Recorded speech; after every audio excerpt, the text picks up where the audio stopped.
bardır. Možda şeyde bir park baksı, magazin kurganlar vardır. Oşolda mınday prepятствия kılbay, sabotaj kılbay, çoğu birlikte kokuy falan koy.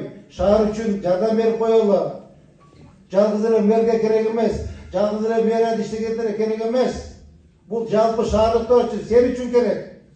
Деп қос атнақай, ошол жолдорда ачалык, тротуарда ачалык, бактырактары тигелик, арча тигелик, гүлдөрү тигелик, қос шаар кылалык. Жарыктандуу дээрлик жок экен. Теге 2000 жылкы, 2005 жылкы фонарь менен отурат. Ушул маселени карашыбыз керек, урматтуу шаар тургундары. Мен Кудайым буйруп, Аллах Таалам насип кылып, канча күн иштейм? 1 жыл иштеймби? 3 ай иштеймби? Мени урматтуу президент ушул жерге жиберди, шаарды оңдо деп. Потенциалы бар ордоочуларды чакырып сүйлөштүм.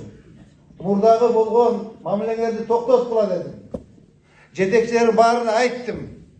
Мурда ошол жең ичинен иш кылышып, үй кургандар менен, үй куруучулар менен жең ичинде сүйлөшүп алып, мен документимди бүтүрүп беремин.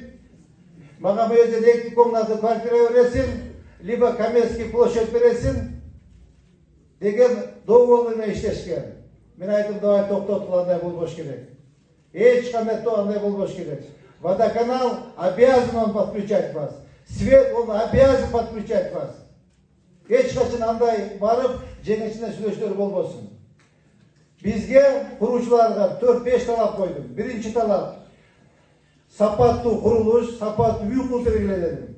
Экинчи маселе фасадтар современный, татнакай болсун дедим. Үчүнчү маселе долгострой болбосун. Элдин акчасын алып алып, бир жерде участокты алып, экинчи жерге барып ошону тауып сатып алган. Азыр мына көп Эмакомдо курулуш компаниясы, Эмаком курулуш компаниясында үй сатып алгандар ошонун эмесинен кесепетинен жабапка беришет. Алдын алып акча куруп бергиле. Мен куруучулардан бир нерсени сурандым. Туугандар дедим, эч кандай мэрия жактан силерге кысым болбойт. Силердин бир дагы квартираңардын, либо бир чарчы коммерческий площадьыңардын кереги жок. Бизге прозрачный иштеп бергиле. Бизде шаардын бюджетине подоходный налог, тамарка налогу,